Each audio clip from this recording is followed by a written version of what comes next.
Scan to unlock Sovi and ace your tests. Hydrogen and chlorine react to form hydrogen chloride gas, but how do we rank their bond lengths? Let's solve this chemistry puzzle together right now. Internuclear distance is just the bond length, which depends on the atomic radii of the atoms involved. Larger atoms create longer bonds, so we must check the periodic table for sizes.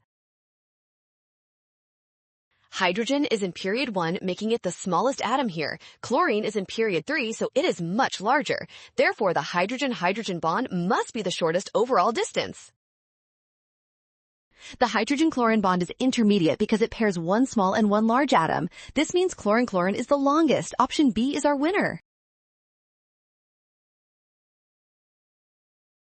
Well done! Scan the code. You can learn better with Sovi. Avoid rush and watch signs. Trust given data and check steps carefully.